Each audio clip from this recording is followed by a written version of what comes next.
Welcome to Creature Club podcast, starring me, Mikey DC, and my two good friends, Dan. Hiya. And Tim. Hello. These guys talk about monsters, and I do too. That was a stupid line, sorry. What we do in this show, we go through the monster manual, we talk about the monsters, we talk about the history of them in the real world, if there is any, and in D&D. Most like there is some there, and we go through stat block and how we use them in our setting in world and in encounters. We just have a good old time talking about monsters. Yeah. Today we are doing the blights.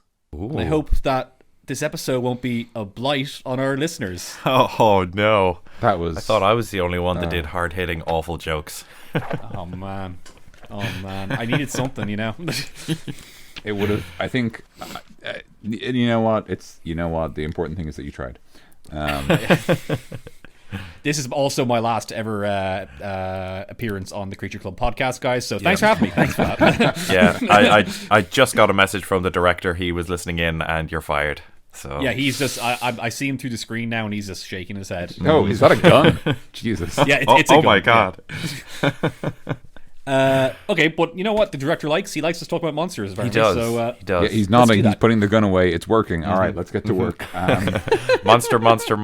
Oh, he's gone asleep. Yeah, he's asleep. Quick, you can talk about whatever you want, guys. Okay, so blights. So blights, very briefly, are basically awakened plants. They're a group of twigs. Like they're basically like some amount of foliage, like bound together into a humanoid form. And kind of possessed of like an evil spirit. They have a very nasty disposition. There are 3 blights in this monster manual. There's the twig blight, which is actually sort of the classic blight, but we'll get into that. And there's the vine blight and the needle blight. The twig blight is a small creature, so it's about the size of a goblin or a halfling. And it's kind of made of like, I think you mentioned before, Tim, that it looks a bit like Groot.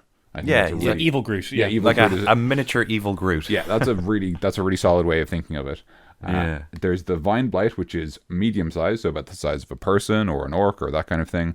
And that's made of sort of like vines bound together into sort of a humanoid shape, and like their features are just an absence of vines, so they're almost kind of like a mummy or something, like with bandages, but rather with living material rather than cloth. And then finally, there's the needle blight, who's kind of unusual. They almost look like a person, which is interesting. Yeah. But they have like skin made of wood and bark, and they bristle with these needles that they use to attack their enemies. I love the little description that just this is one line that I really, really like that is in their description in the book, and it is, up close, these creatures reveal themselves as hard plants whose conifer-like needles grow across their bodies in quivering clumps.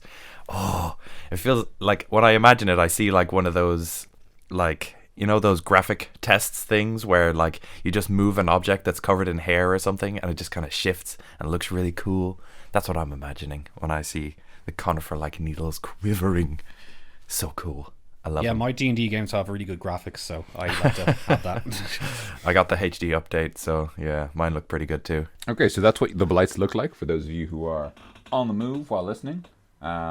So let's talk a little bit about their history. So in terms of real life history, I couldn't really find anything. I mean, I think it's just evil animated plants. You could probably find some stories that reference them, but I don't think they have a strong mythical tradition.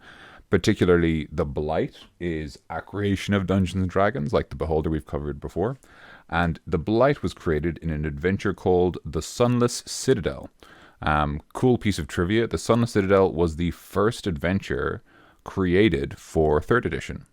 It was created by Bruce Orr Cordell. Sorry, his name is written down quite small and I have bad vision.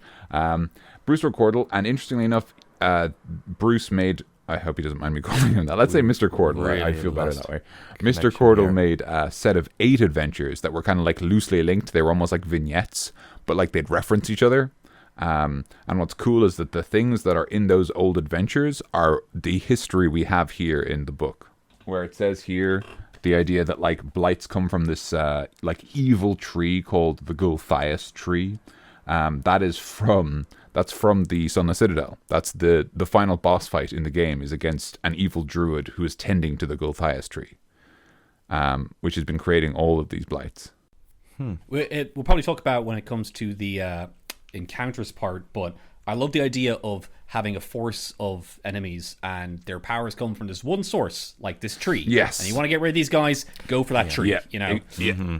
And that actually, that's actually exactly the case in the adventure. It even says if you ever cut down or destroy the tree, all the blights, everything associated with the tree is immediately destroyed. Like it literally, it's like a hive mind, which is very cool. It gives the player something like a goal. Yeah, for that exactly. adventure. Especially like stop that tree. Stop the tree, and especially because in this adventure, and I strongly suggest if you're interested in the blights for your adventure, or you just want a lot of the ideas from it are in this. But I strongly suggest it because it does have stuff like if you don't destroy the tree, it'll keep making more blights, and you'll never actually solve the problem. So that's cool. That adventure is in Tales of the Yawning Portal. Is that right? Yes, thank you for reminding me. It's been re-released, so there is actually a 5th edition version in Tales of the Yawning Portal.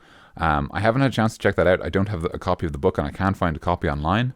I was checking on the DMs Guild, and they don't have one anywhere. Yeah, I saw, I didn't read through it, but I was over at our friend Jonathan's place, and he has the book, and I just opened it up, saw the names, like, oh, there it is, and then closed it. Oh, okay, so. yeah, I'm sure. So that's definitely, I'd say go for that. If you're interested in any of this stuff, go for that. As far as I can tell, the Sunless Citadel, because I've got the original 3rd edition. I've got a PDF, not the actual book. I have not been playing the game that long, but it's actually a pretty cool adventure. And I'm sure that in 5th edition it works really well as well. But let's get back to Blights, because I'm just going to talk about adventure excitingly otherwise. Adventure is out there. So I like the look of them, and they have a pretty intense kind of background, you know? Yeah, I'd agree, yeah. They I mean, I guess they're associated with vampires. That's kind of inevitable. Yeah, and the old vampires get the bad rep of just always being evil. There's no good in them. They're just the big bads. And even one of their little titles here, Dark Conquest, has just like no redeeming features, which I suppose is supposed to set them aside from the kind of guardians of the forest, the like tree ents and the like good forest folky kind of ideas. Awakened Shrub. Yeah, Awakened Shrub. It's in there. It's in the book, guys. I'm really curious how many of these episodes you're going to get Awakened Shrub into organically. I would actually have a lot of respect for that. Oh no, Daniel, that was not organically at all. That was I think that was fair. I think felt relatively natural. Yeah, it felt natural to me. I think that'll do. Yeah, but I'd say other episodes I'm just going to be yelling Awakened Shrub. No, that won't count. That'll actually be negative points. Negative points for me. Ooh, and actually Awakened Tree as well. So yeah. Yeah, there is. That's a huge plan. We're going to go through those miscellaneous creatures another time. We are, yeah. It's actually pretty cool.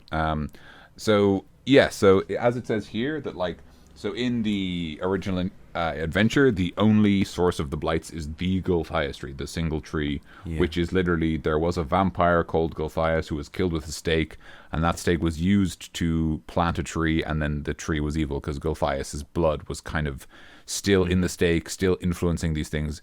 It's actually kind of cool. I love stuff like this. I like the idea that the vampire Gulthias is like so evil that anything that touched the creature is tainted, that kind of thing. Yeah. I like that kind of feel of the world, like that this is such a great evil that once you kill it, you should probably burn everything that you were wearing that day.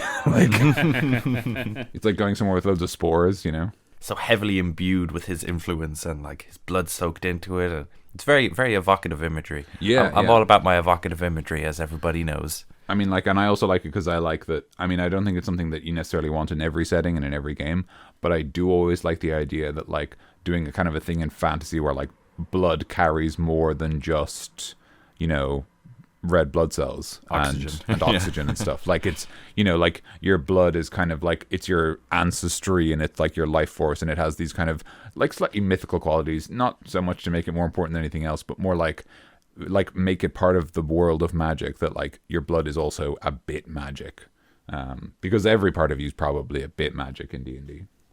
Yeah, and you can have a thing where you can make one of these trees with powerful figures' blood. You had a villain before, then if they die, use their blood, and you can make some sort of tree like this. I don't know. That's for later, actually. Let's talk about that later. That's a good idea. Keep that in mind. I actually really like that. That's very I will. Cool. I think that with what's in the book, we're given like the idea of this druid who plants it in the ground, and then these blights just basically start like sprouting up. Like, we're not talking about like one hungry plant here. Essentially, we're talking about like a world conquest essentially. Because it's just marching across the world, and all of these blights, because it says in it like they'll uproot healthy plants and replace them with brambles and toxic weeds. It's really it's so powerful. It's like virtually like a marching evil thing. It's super cool. It is very cool. Shall we go into them individually here? The only thing I was going to mention is that like it does mention here how they no longer like Gulthias trees now grow as part of the world. Basically, like if you accidentally pour some evil on a plant, or I guess deliberately, you could turn it into a Gulthias tree, which is interesting. Although I do like the idea that like there's only one Gulthias tree. Maybe there's only ever one Gulthias tree, but like it can show up anywhere. But you know what? That's encounters. I'm sorry. I'm getting excited. Let's talk about these mechanic boys. Yeah. Let's talk about Tim's blocks. Oh, wait, sorry. Are we going to blocks straight away? No. Sorry. No, DC's right. We should talk about the boys individually. You're right. They all deserve some time in the sun. Let's start with Needle Blight. What's up with him? Hey, plant fun. What? I said they all deserve some time in the sun. Maybe you guys weren't listening. I'm sorry. No. It was. I didn't mean it. I swear. That was beautiful, Daniel. Thank you so much for that gift. Needle Blight. In the shadows of forest, needle blights might be taken at a distance for shuffling hunched humanoids. Because looking at the picture, they look the most human compared to the rest of them. They kind of, have like a strong facial feature and like they look like their bodies look like human bodies, but they have these like needles coming out of them. You could definitely see how like based on the image there, they could be mistaken for like an elf. I think especially because they've got like slightly pointed ears, or they're just pointy all over, but it looks like they have pointy ears as a result. It basically just says that if they are threatened by any other humanoid or thing, that they'll loose their needles to the wind, essentially, creating other needle blights in the area. So this one dude will kind of be walking alone. Like, he'll probably be like a precursor to whatever force is following it, and it'll kind of shimmy itself, and its needles will disperse to the wind. So even challenging these things is spreading the problem, which I think is very powerful. I like that idea, like that they use pollen to send out a signal that means that like if you are spotted by this creature, you will attract more of it. That's a really, really cool piece of information that lets you do a lot of interesting things with it. So I like that a lot. But I think the things I want to talk about with it, we could probably save for the encounters. Just have a bit of fun with it. This is just kind of introductions, I guess. Yeah, exactly. Twig Blight. He's a small guy, small evil Groot looking guy. Yeah. Give him a good kick. You said these guys been around quite a bit. You said Daniel? So these guys are the OG Blights. They were back in Sunless Citadel, 3rd edition. They were actually the only Blight in the adventure. There was no such thing as a vine or a needle Blight. It was just. You just fought piss loads of twig blights. Now, in fairness, Sunless Citadel was an adventure for I think 1st to 4th level. So for that level, like fighting a group of twig blights was kind of suitable, and like you kind of had these occasional breaks where you'd fight like the evil druid or one of his minions or whatever, and so it did work very well. It seemed really cool. But like it's interesting to think that like the vine blight and the needle blight are both additional blights, and it's interesting to see how like they're both medium creatures, but the twig blight has stayed small. So now it almost feels a little different to the other two. Does that make sense? It's interesting in that way, I think. Like the vine blights are kind of like the goblins, essentially. They're the kind of scurry guys that'll come at you real quick, whereas the two big guys are basically, I think they're just trying to like broaden the threat that is happening. Yeah, like, exactly. You could give a twig blight a good kick and they basically fall apart. As far as I can tell. Yeah, I also suspect that like these 3 profiles here are supposed to suggest how you might use blights. So if you were like, what if a whole tree was a blight and it had to fight the party, right? Like, and then applying those rules and stuff. So anyway, twig blights specifically, they are the smallest and weakest of the blights. They are able to pretend to be a dead shrub or just a pile of twigs. They're able basically to just stop moving and nobody can tell that it's a creature. They prefer to sort of ambush. They're ambush predators, I guess makes sense because they are Oh, they're weedy boys. And interestingly enough, they're the only of the 3 blights. They're the only one who's actually vulnerable to fire. It does say that in their description. Given how dry they are, they're susceptible to fire. I guess it does make sense that vines are difficult to set on fire, but it is interesting that the needle blight also doesn't have that. Clearly, you haven't been on YouTube recently. Plenty of those vine compilations are fire. No one say anything. No, just everyone. Let's just be silent for that. Okay. Just cut that out. No, I'm keeping this in. DC's keeping that. He's kept in me doing worse. He's keeping that in. You have to. That's gonna be. That's the rest of your life, Tim. Oh yeah, no! I have the power. What have I have become? The power. Mm-hmm. Anyway. Okay, so vine blights. They're vines. This is actually kind of cool. Vine blights are the only blights capable of speech. Right. I saw that. Yeah. So they're interesting. They're kind of cool. They're like they're almost like the voice of the Gulthias tree. That's pretty interesting. I like that a lot. I think that's cool because obviously in Sunless Citadel it was Belak the Outcast was this evil druid who tended to the Gulthias tree. So he was the vine blight. Well, he wasn't. He obviously was next to the tree when you fought him. So that was kind of end game. But he spoke for the tree. Like he understood it. So then this is cool because now you've got this nice low-level enemy. There's no suggestion that there's any reason that like you couldn't have more than one Vine Blight. So there's a very different attitude. It's almost like Age of Ultron, where Ultron is able to speak through all of its Ultrons, I guess. Yeah. Like that idea that like the Gulthias tree is kind of in all of its Vine Blights and it's able to speak through them. And so the players are like, yeah, well, just shut up. And then they kill the Vine Blight and there's just another Vine Blight still talking, like unaffected. Yeah. It gives the Gulthias idea like a more incorporeal feel, because even how it like presents itself, like the Vine Blight, it says appears as a slithering, like a masses of slithering creepers. Vine Blights hide in underground and wait for prey to draw near. So like they'll like spoop out of the ground like in all those big scary movies. Yeah. I'm not allowed to watch those. No? That's good. No. Good. Daniel doesn't let me watch them. I don't. Oh, well. If you showed it, Tim, did you show many? No.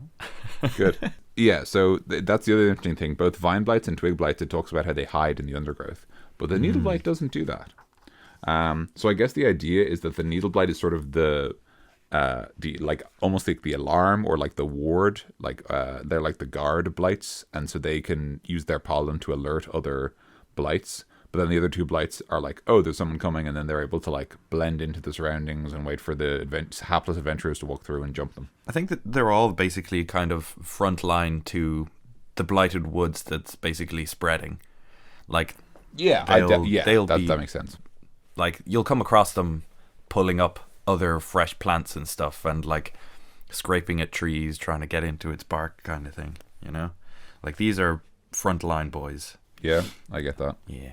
Mm-hmm. So would you say that these guys, their bark is worse than their bite? Oh, fucking hell. My heart. This is the worst episode of the podcast we have ever recorded. We're just awful today. God. Shall we dinner time? Yeah, is it time for dinner time? Just all right. Next stop, dinner town. Yeah, just chicka. Get the gun with the bullet as well. Just yeah, for dinner I'd just like a copy of War and Peace and a gun with a single bullet. Thanks.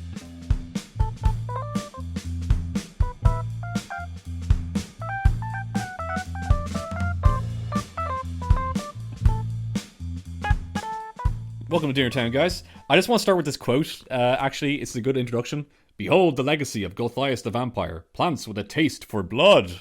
Hey! Spooky, isn't it? I want to suck your blood. So before we cover them all, before we talk about all of them, I just want to say they all have these things in common, which I'm only going to mention so that we can save ourselves some time. Yep. They all are immune to being blind and deaf. And they all have blind sight up to 60 feet, but they are blind beyond that radius. So in other words, they don't see like normal people. They probably do plant feel stuff. But they all have that in common.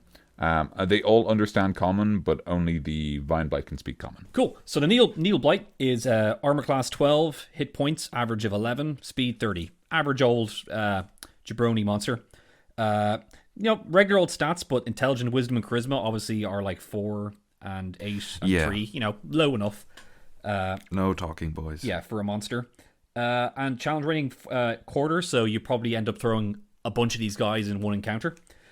He has claws and he has needles, so you can do that needle thing that they mentioned in the little paragraph before it.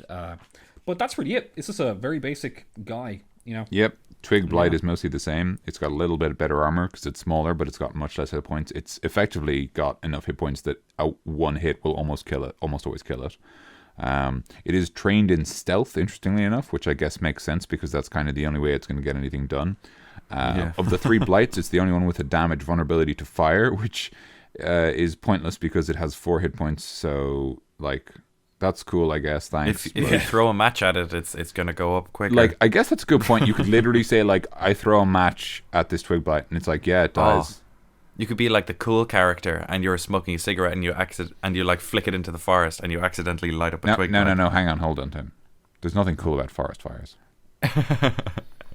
Only you can prevent forest fires. Yeah, hey guys, we like to have fun here in Creature Club and talk about monsters, but seriously, forest fires are not cool. Don't do them. Not cool. Although there is actually something pretty cool about the way in Dark Knight, where Alfred says that the only way they could get rid of the warlord was burning the forest.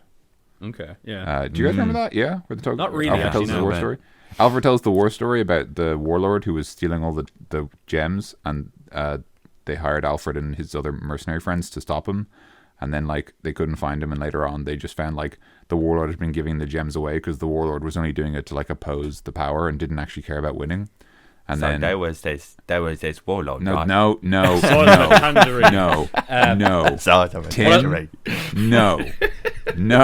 Okay. Having too much fun. Much fun on this podcast. What I like about the vulnerability part, though, is you have this funny situation of, your dragonborn breathing fire on him, and then it does nothing. He's all right, and he kicks him and he dies. Yeah, there is something. That's actually a good point. And it just has claws that are garbage and will probably not even hit the players. But it has this, as well as the Vine Blight, has false appearance, where if he remains motionless, it is indistinguishable from the Twig Blight is indistinguishable from a dead shrub, and the Vine Blight is indistinguishable from a tangle of vine. So if you're walking by them and they don't move, then you don't know it's them. Yeah. So this is the animated objects have the same idea of when they weren't moving, they were indistinguishable from a normal version of what they were. And obviously the idea there is that it's basically a way for them to auto succeed a stealth check. Is sort of how I would is how I view it. The idea that twig blights, they are literally garbage. But, hey, they get a surprise round. So here it comes. And they've all missed. And now it's your turn. And, you've just kicked them to death. All right, well. I'm imagining, lots of them jumping down from trees and stuff. And then just, breaking when they hit the ground. They're just so delicate. Ha-ha! Now, that would actually be a lot of fun if they were, lemmings and they just didn't have any self-interest at all. They would just throw themselves at, they would jump off trees and just break and just be it died and you don't have to do anything. Well done, you get experience. 25 experience. But then we have the Vine Blight, who's actually the only interesting blight, I think. Sorry, other 2 blights. Wow, hot takes. I don't even think it's that hot. No. So low very little armor as the other guys. Enough hit points to maybe survive a hit, not a round of combat, a hit from a level 1 to 2 party. As we described before, the Vine Blight is the only one who can speak, and it doesn't really necessarily speak of its own volition. It sort of speaks for the tree it's a part of, a collective even. As we said before, it has false appearance like the Twig Blight, so it can kind of blend in with its surroundings. Obviously it has to appear as a tangle of vines, so if it's in a desert, it's not. It's kind of what's with that tangle of vines?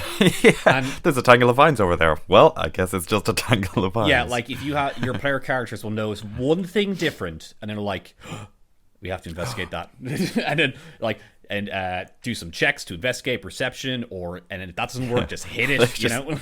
They're just inspecting every vine very, very closely, and then the vine beside them slaps them across the head. Nice one, Tim. Thanks, I did it.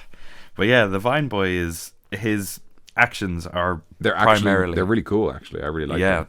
They're heavily grapple based. Yes, they or are. like restraining based. They're very appropriately like they're kind of like the entangle spell. They're kind of like planty and grabby and like you kind of what you'd expect from a creature called a vine blight, I think. Yeah, and that really goes well if you do throw the 3 of these guys all together.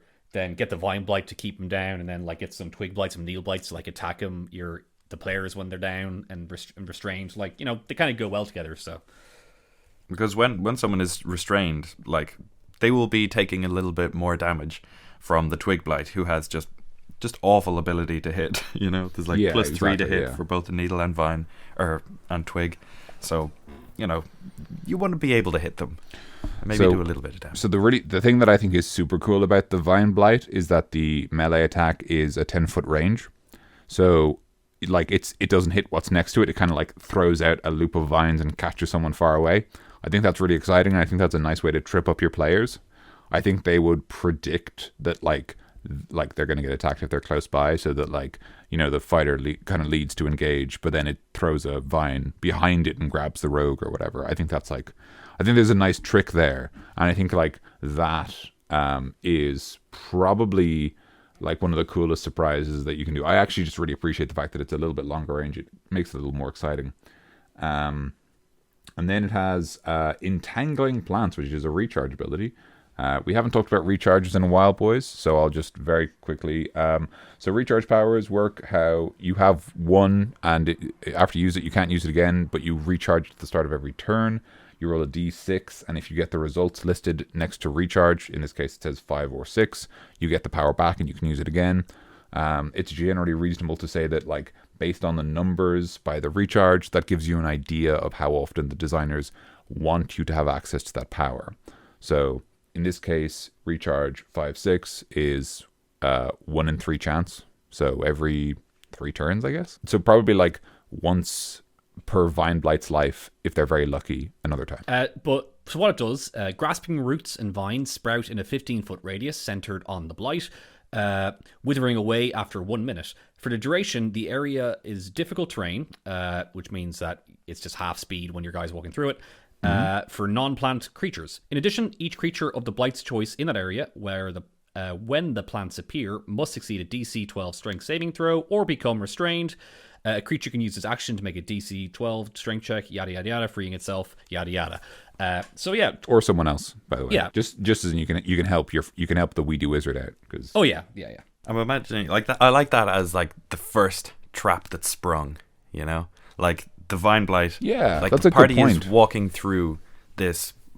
If it's viney, then it's probably maybe slightly like swampy. Like they're pretty deep into the blighted area at this point, and then like they'll be walking along, and then suddenly this entangling plant will grab around them and like suddenly become animate. Yeah, it's very cool. Did we mention that this guy has 10 feet of speed?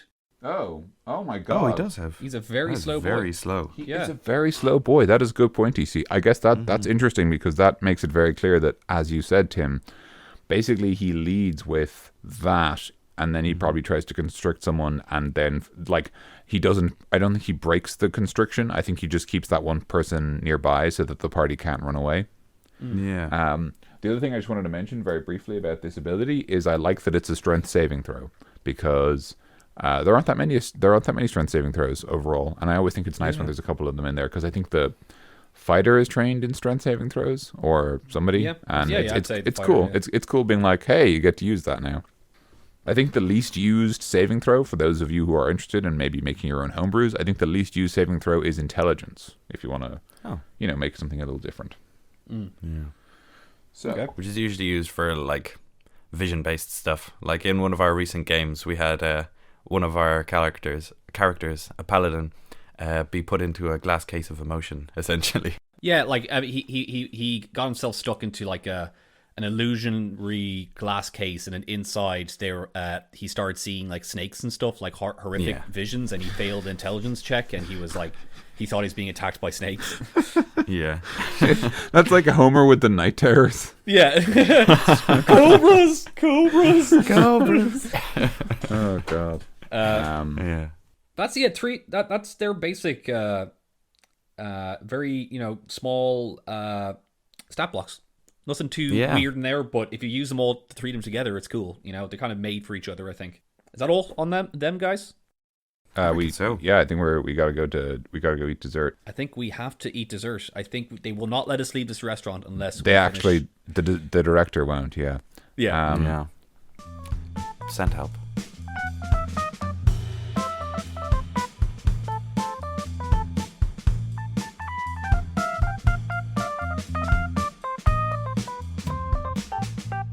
Hey guys, what's in this dessert? Oh wait, it's a vine blight, and now we're all entangled. Oh man. Oh jeez. But at least we're together. Does this look inanimate to you, punk?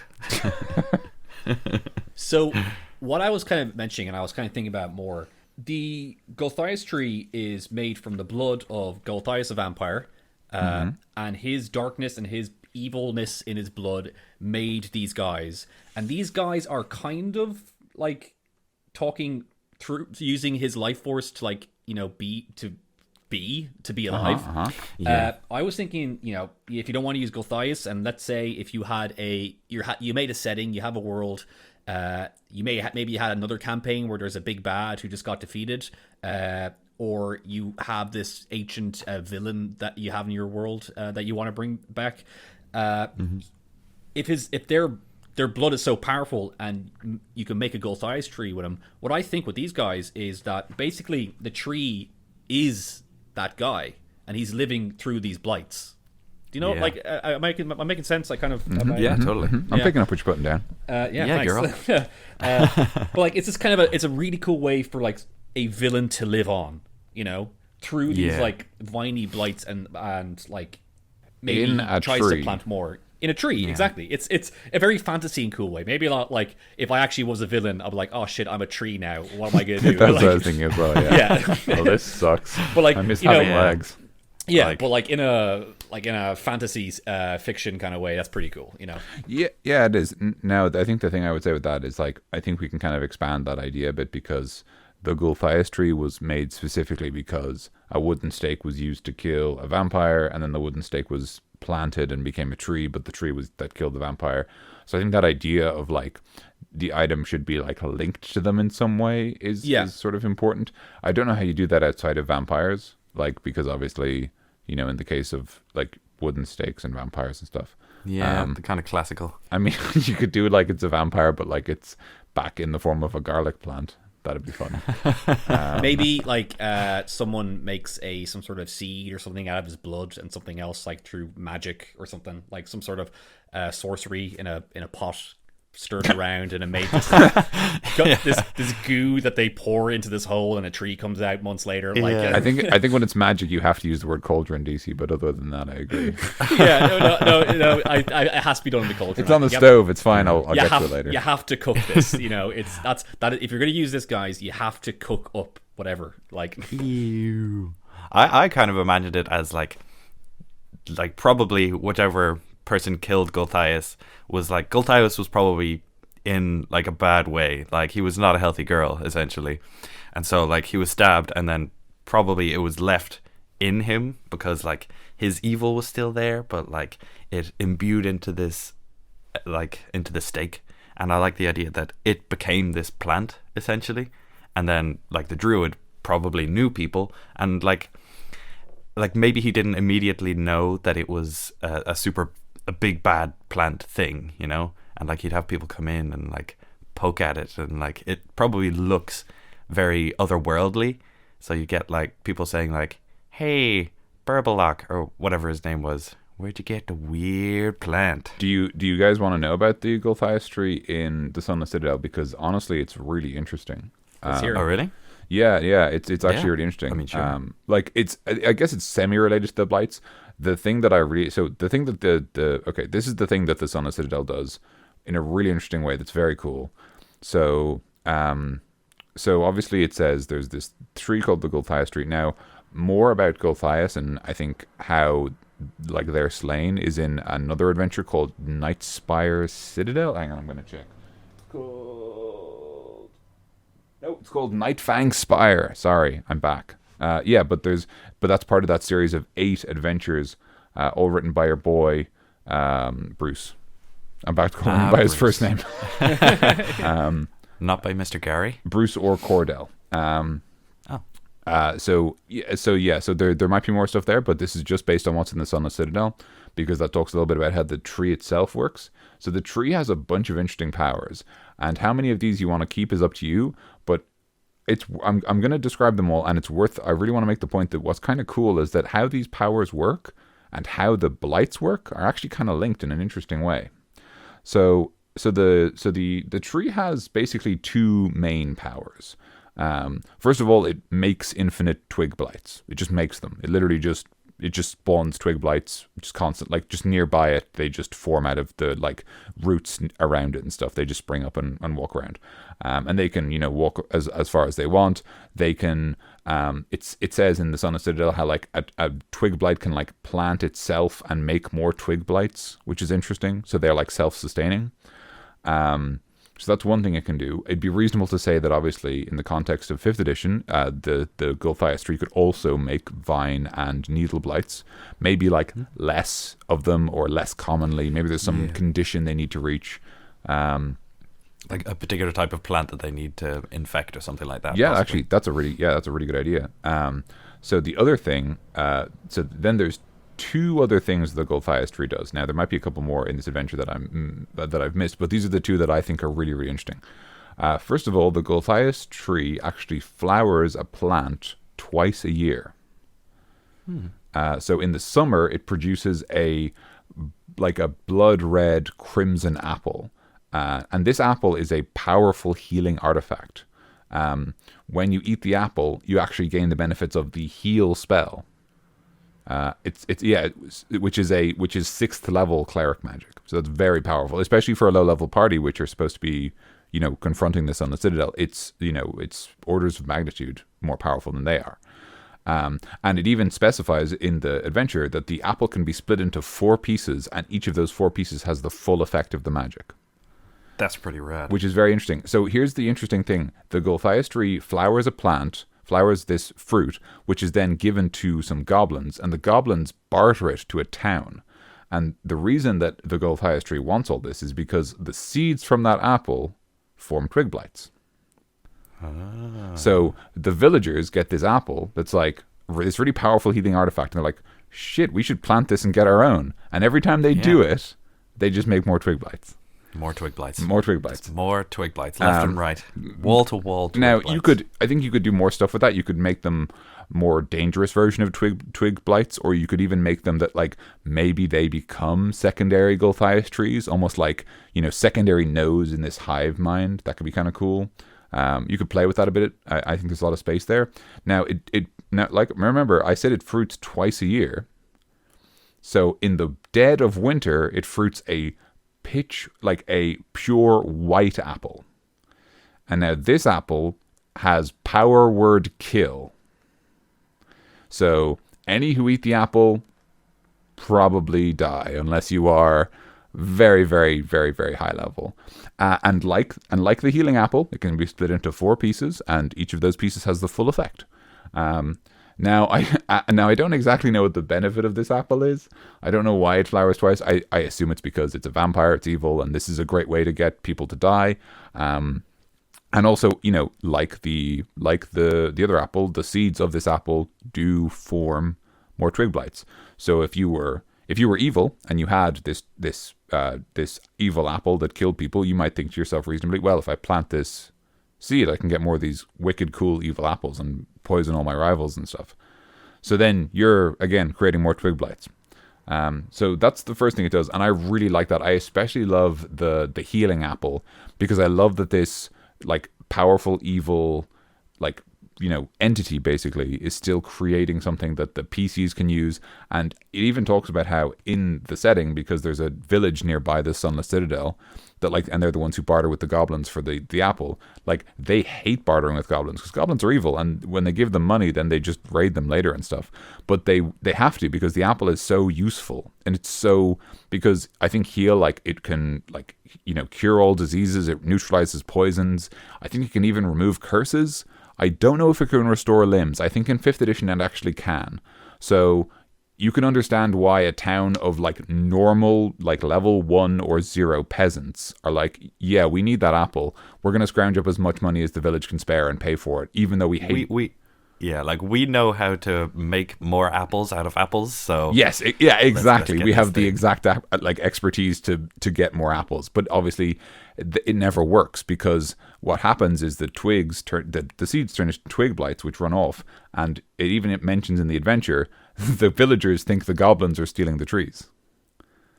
So they're like, oh, the goblins don't want us to have the secret of the good apple.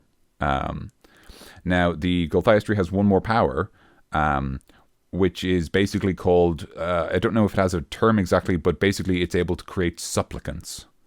And that's basically its version of thralls. So if you get like an unconscious humanoid and lay it against the trunk of the Gulthias tree, it'll kind of grow over it, and there's a process that takes an amount of time. And when that process is over, that person is gone, and the body and what's left of the soul of the personality of the person now serves the tree. Wow. And That's hardcore. Yeah, it's hardcore. There's actually a really cool thing where at the start of this adventure, the people in the village are like, oh yeah, some other adventurers went missing. We don't know where they are. And 2 of them have been have become supplicants of the Gulthias tree, and you have to fight them in the final boss fight. Yowza. So it's two former PCs, the evil druid, a bunch of twig blights, and I think the tree itself can muck with you a bit. Like it can kind of do some area of effect. Like it's not like a direct command, but so yeah, it's really cool. So there's a lot of interesting stuff there. And the thing I was going to say is like this idea of like supplication, of like creating these thralls, actually works really well with the vine blight's constriction. Yeah. Because before, I think so. twig blights would just beat people up normally to death. And it was like, well, that doesn't, I mean, shit, that didn't work. So now you have this cool ecology where the vine blights are actually trying to take people alive. You know, like, so they're grabbing people, but they're not killing them, they're subduing them. Oh, and then it's really like, good. and then, you know, it's like, yeah, they didn't, like, they attacked us, but like, you know, when they dragged off my friend, he was still breathing. What are these plants doing? Screaming. You know, like, well, he was maybe unconscious, is what I'm saying. I'm like, you can't drag people that quickly when they're still alive, Tim. Kick and scream. But so like, I actually think there's a really cool thing where, like, before there was all these rules about the Gulthias tree, which are obviously specific to the adventure, and you don't have to use them if you don't like them. But I do think there's some really cool space where, like, all these Gulthias tree rules were, you know, were just with the restriction of, well, restriction is maybe a strong word for it, but with the idea of there only being one type of blight, the twig blight. But the vine blight is perfect for trapping sentient humanoids and like not letting them leave and putting them in a position where they are stuck, and then they get beaten up by the other blights. And then they're dragged back to the Gulthias tree, which turns them into supplicants. So now you've got this kind of multi-pronged assault where maybe even the Gulthias tree like dominates the people that turn it into its supplicants. So now there's kind of like a cult thing where people come out of the forest and they're still alive and they kind of act like themselves, but they're a bit weird and they're really obsessed with planting trees all of a sudden. You know? I'm just way into nature, man. I think that might be maybe a little bit too scary. You know, maybe that's why they didn't put it in to the description of the Gulthias tree, or give it any basically lair actions. Yeah, I'm scared, guys. Yeah, I was horrified for that entire time, Daniel. Oh, I'm sorry. And I like a good scary movie. Oh dear. So here's a few more details about the supplicants. If a sentient medium-sized humanoid is bound to the bole of the Gulthias tree, the tree slowly accepts the creature as a supplicant. Over the period of 24 hours, the victim is sucked completely into the tree. At any time before total immersion, the victim could still be saved if unbound and hacked free. Once completely absorbed into the tree, the victim becomes a supplicant and is expelled over the course of 1 hour. The Gulthias tree may only have 4 supplicants at any one time. As a supplicant, the victim possesses all of its former abilities, with the addition of a permanent bark skin spell, treated as a supernatural ability. The heart of a supplicant is totally corrupt, and the supplicants are irredeemable. They serve the tree or any who shepherd it. If the Gulthias tree is destroyed, all supplicants perish with it. Oh, wow. Which is very dramatic. It's very dramatic, and it's cool because I think one of the one of the supplicants of the Gulthias tree you fight in the final boss fight is either like a former knight or a former paladin. So there's like a real kind of tragic element to the fight. It's a great adventure. I'm very impressed. Yeah, that's a good way to, if you want to do something like that with your own characters in your own world, introduce a guy to your players, get them to like him and then have them go out this way, I would just say just do it to your former players. Just kill them and then turn them into supplicants. Oh yeah, that's the oh man. Just like you lost that fight with the blights, and now Grog the half orc barbarian is a supplicant, and you'll fight him again. He'll show up and he'll be tougher because he's got permanent bark skin. Yeah. And he Grog is now a reminder of your failures. Yeah. Until you kill him or the tree, and either way he dies. Yeah. That's life, children. That's life, children. And I've been running D&D for 6-year-olds the whole time. That's the fun twist. We zoom out, it's 6-year-old girls, and I'm a terrible person. They're all crying. And they're all crying. Yeah. I really like the Blights. I mean, I feel like that's basically moot at this point. I like all these guys, But that's, I mean, they're I think all it's great. so consistently cool, Like there's so many hooks and good things that you can do with all of them, Like, if I was to use them in a world, I would basically just have them probably be presented like maybe not even have the Gulthias aspect to it, Like a druid is doing some experimenting, that's interesting. and then maybe he messes up and like it gets imbued with like maybe a chaotic god or something just pokes a plant that he's working on and it just suddenly becomes super evil, That's interesting. Something like that. Because to be honest, I actually didn't think blights were that interesting. But I think the reason I thought that was because I didn't have context, and actually reading the Sunless Citadel made me way more excited about blights. Like after I read it and understood the context of like how the Gulthias tree works and kind of this adventure around it and this cool like hook to get your players invested, right? This like multi-tier dungeon and all these different rules for how the Gulthias tree operates, and how the rules are kind of like broad in an interesting way, and you can read them and be like, okay, well hang on. It never says here that the supplicants lose their personalities. It just says that they are irredeemable and serve the tree. So like, if the mayor was turned into a supplicant, then he could like convert the whole town into like a Gulthias cult. And like, now you're writing whole new adventures and all you've done is read a single paragraph in an adventure. And I think that's so cool. I think that's like when D&D is at its best, when you're sparking off this like, single fact or these very small amount of information just makes you ask loads of interesting questions. Yeah, like I do think that they do work a little bit better as that kind of adventure, like the adventure kind of villain, instead of just kind of random guys that you fight on the side of the road, like coming from this tree, or even like maybe not a tree, coming from some sort of like hive mind source is like a cool idea. But you, like from what you said, Daniel, about like the sunless citadel. Yes, Sunless Citadel. It's what you said about that. It just sounds like a cool cool context and cool like an adventure for them. Like so. Yeah, I like him too now. Actually, I didn't like. Yeah. Yeah, I think me and DC are in a similar space where like before we were like, okay, they're kind of like weird plant monsters, but now like with the context of this adventure, it's like, oh wow, they've got this like cool kind of hive mind, and the hive mind has its own powers, and like you can kind of figure out like how they work together, and like how the tree feeds off the blights and stuff like that. When I first read this and I just read the roots of the Gulthias tree little paragraph, I was like, oh, I get it now. These guys are kind of cool, actually, with just this paragraph, Yeah, exactly. Yeah. I got kind of excited about them when I started thinking of them as basically evil ents. Like, I love Lord of the Rings, so like my first look at them, I thought, oh, they're just like plant creatures, and they can run around and be airy fairy and whatever, and I breezed over them.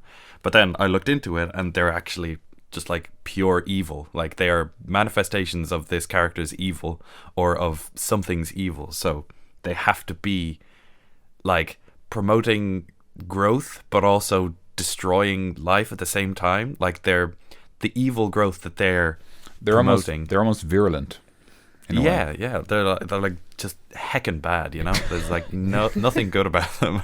No cussing there, Tim. No cussing. Oh, sorry, you guys. But I do like the idea of these guys almost like having to feed off darkness and evil instead of like light that regular plants would. So Yeah, cool. that's good.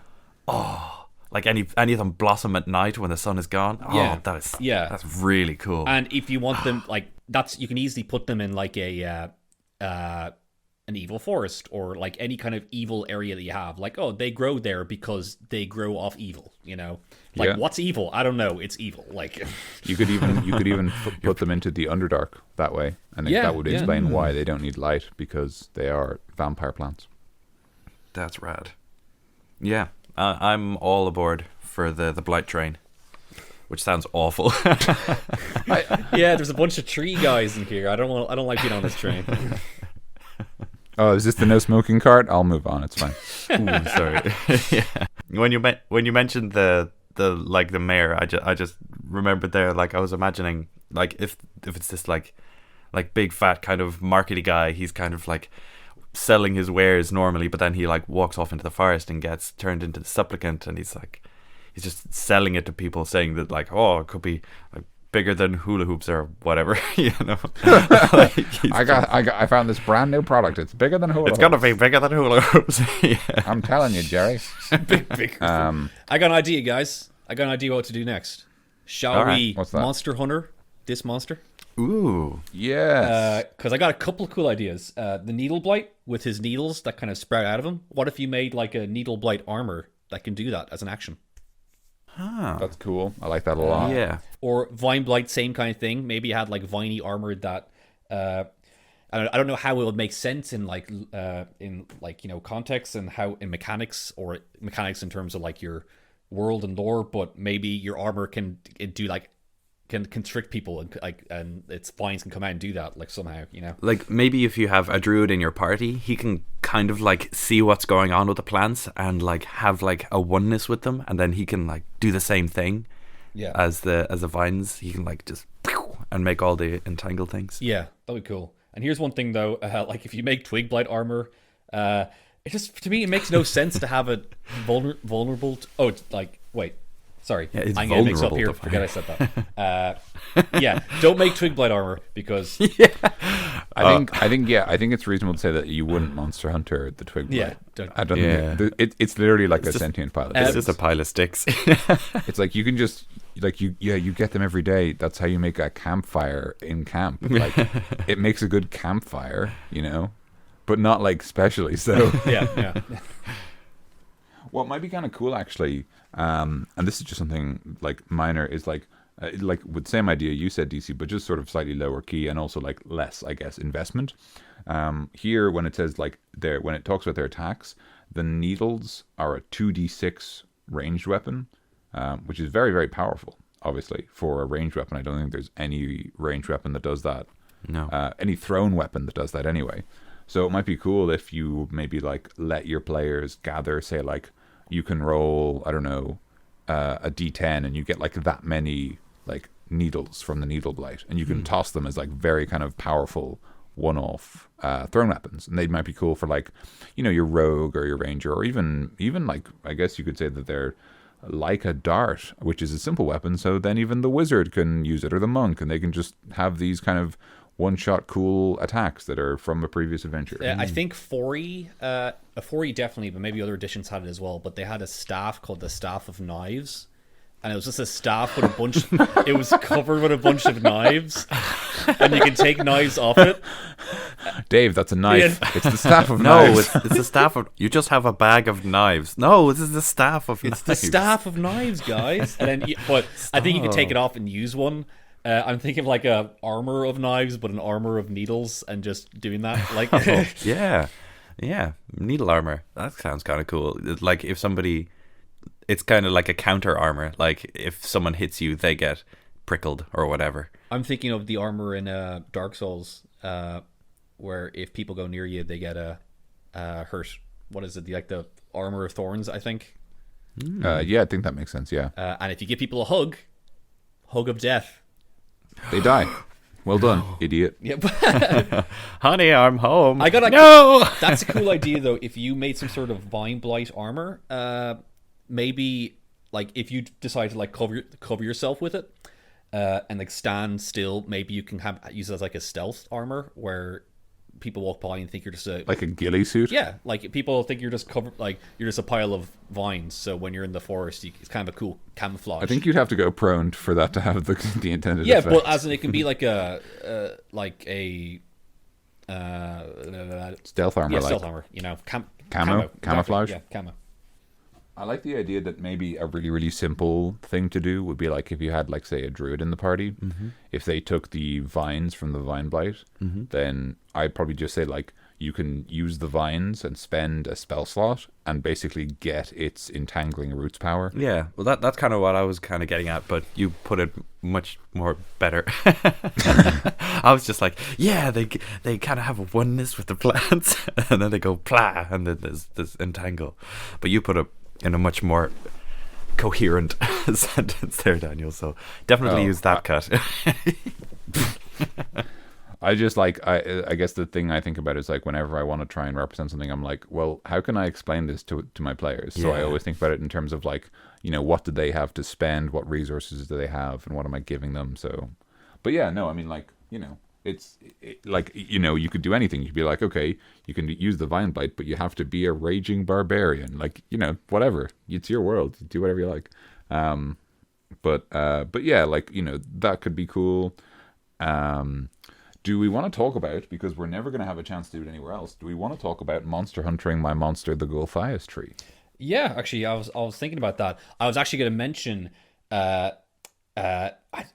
you know, I don't know when this would make sense, but kind of condensing the Gulthias tree into like a staff or some sort of focus, and then carrying it around and then using that to like summon blights from like from branches and stuff, you know, kind of using that. I don't think there are enough kind of summon powers.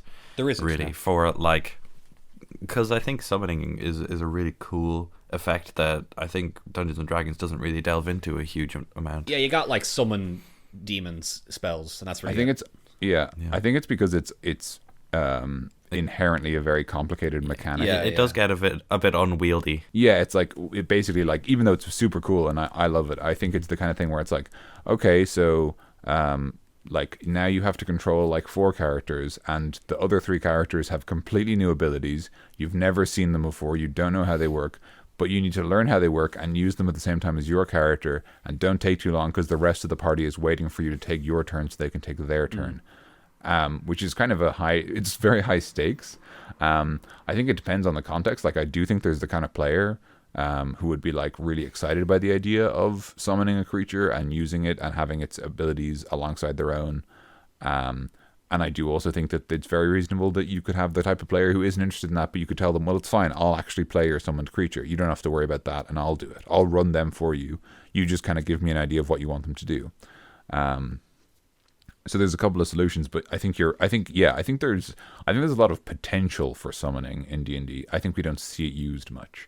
In the same vein as what you said, DC, it'd be pretty cool if you had like a shield, and then like once per day could like launch a twig blight at somebody. It just does its health and damage, or like it lets the damage. Lets the twig blight do one attack and then it just falls. Yeah, apart. it launches it. It literally hits them and Exactly. dies. Yeah, it just shatters into twigs. Yeah. They're so shite. Oh, Behold the legacy of Gulthias, guys. Behold. Witness my great. works in despair. And that's the great thing about this Legacy Gulthias. Originally, back when this adventure first came out, it was just these guys. Yeah. Just Yeah. all twig Yeah. blights Yeah. all the way down. Oh god, that was really funny. I didn't expect that joke at all, but it really tickled me. Okay. I think the only other thing I can think of is obviously, as we mentioned, there's those 2 plants, which the Gulthias tree creates, and the supplicants. So I think you could like maybe make like the Helm of Supplication, where like you put it on a person and then they're your like tree zombie, That's definitely an evil item. Yeah. But Super evil. I don't think you're going to avoid being evil with using much of this ability. I don't know. The staff of like blights is probably like fine. Yeah. Yeah. If it's just twig blights, I think you're good. Yeah. And it's just like one a day. No, it's like D6 per fight, but they just like die in seconds. The helm of the helm that you're talking about, Dan, is a cool villain item actually. Of like he goes around brainwashing people with it, and bring it to his cult.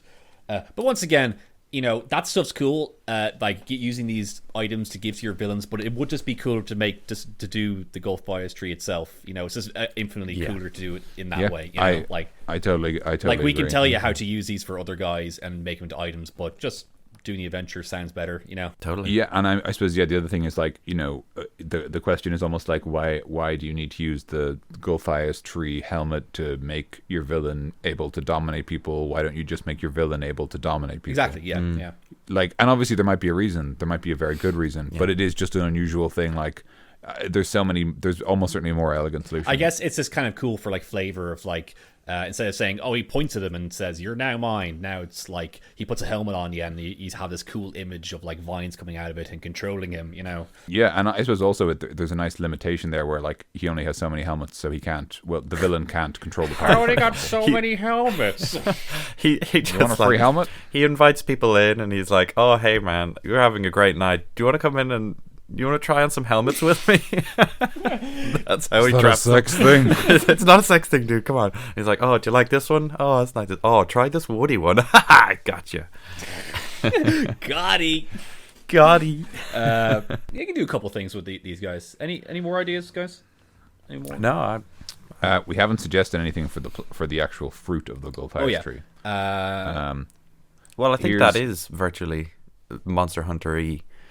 As yeah, it gets. that's fair. I was actually going to just suggest. I think you could do something cool where you could take like the good or the bad apple and then add it to cider and have like enchanted cider in like a cask. That's nice. Cool. And it's either like death cider or like, hey, you feel good cider, depending on how much you like your friends. Here, have this prank cider. have a pint on me. Oh, cheers! Kill them. Gotcha. Power word kill. It's like high level pranks. But like having that item, like just finding it on the tree. Either one of those items is a cool thing for the players to have. Like they can do quite a bit with that. Where they have a killing apple. Absolutely. All right, now you have 4 goes of it. Use it wisely. Yeah, exactly. Yeah, they're both cool items. I think there might be something interesting where like, I think if you made all this clear to the party, I think there could be a cool thing where like, and this could be almost like another quest that could be a lot of fun. And I guess now we're talking a little bit maybe more about like quests. You could have a quest where a druid is like, I want to get the Gulfias tree, but I just want the healing apples. I want to purge the evil from it. Okay. And if they say that, like, don't say no. Say like, that's going to take a lot of work. Yeah. My suggestion would be stuff like, okay, you have to water it with holy water for like a year and no other kind of water. It has to all be holy water. You need sunlight. You got to have like a cleric within 10 feet every hour, like just like a bunch of weird restrictions. There has to be like, you have to have mass with the tree every day. So that could be kind of cool. But yeah, I do think the apple itself isn't too, I don't see a lot of room to mess with it because it's kind of very straightforward, but it is so cool on its own. I almost don't care. I don't care about what you think. I want it to be in it. Okay. Before we do our wrap up, I suppose as part of our wrap up, the only thing I'll say is if you thought this Sunless Citadel stuff sounded cool, it's like $5 online. Yeah. And I would absolutely recommend it. I picked it up for this. I literally picked it up for this episode, but I'm really glad I picked it up because it's very impressive. Full disclosure, it's like 3rd edition, so it's like, remember to use light levels, and you're like, come on, man, like, don't tell me how to live my life. But it is actually a very cool adventure. It's got a lot of cool, interesting writing.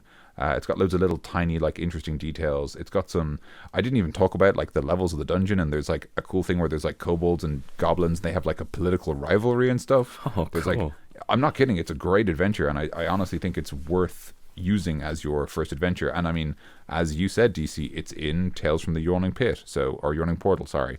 So maybe if you can find that. I couldn't find it in our local shop, so I don't have it, but I'm sure if I find it, I will get it, because I'm curious to see how they translated it, because I think it's a great adventure. Yeah. Sounds cool. I definitely want to give it a read. So Yeah, I'll send it on to you boys, actually. that'll be great. And if you like the podcast, listen again. Just listen to this episode again. Just this one on repeat. Do you want to sub out of the wrap up? Yeah. I'm tired. Okay. If you've enjoyed this, you can subscribe to our podcast on iTunes or Player FM, or you can use Podcast Addict, which is a very good Android app that I use for my podcasts. You can comment down below. We'd love to hear from you, just about anything, really. I mean, like, try to stay on topic, of course, but if you've used Blights, if you've played in the Sunless Citadel, either the 5th edition or the 3rd edition game, it'd be really cool to hear from you. If you have any ideas for other artifacts or magic items that you could see being used from what we talked about here, or other interesting plot hooks with the sort of things we described, definitely comment down below. We've got an email, creatureclubpodcast@gmail.com. There's a contact us page on our website, which is creatureclubpodcast.com. We're always interested in hearing your stories or hearing your homebrews. If we get enough homebrews, we're going to do a homebrew episode, which would be really cool. I'd actually really love to do that. If you have any friends who play RPGs who haven't heard the podcast, share it with us. I'd pick your favorite episode. I don't pick this one. It's not my favorite. But It's going to be my favorite. Every new one is my favorite. They're all just so ridiculous.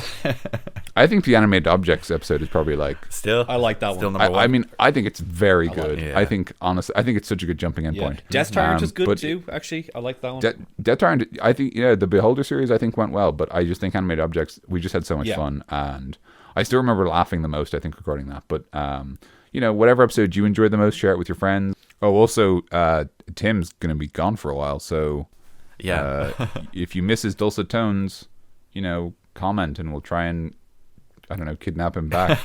We won't. We won't. But we will be doing our own thing for a few weeks. So I guess if you want us to do something a little different, we might get a little more experimental. We might do more villain squad, or we might do more treasure trove. You can let us know what you'd like us to talk about. You could submit homebrew magic items for a treasure trove. We'd love to do that. So just a quick it's aside. going to be a Wild West, anything goes. It is actually it's going to be like improv night at the Creature Club. Yeah, exactly. It's open. It's open mic night. Anyone can just come up and just do their thing. Anyone can intercept the podcast, make their own podcast. We can't stop them. Cool. Well, I've been Mikey. I've been Tim. And I've been Dan. Stay cool.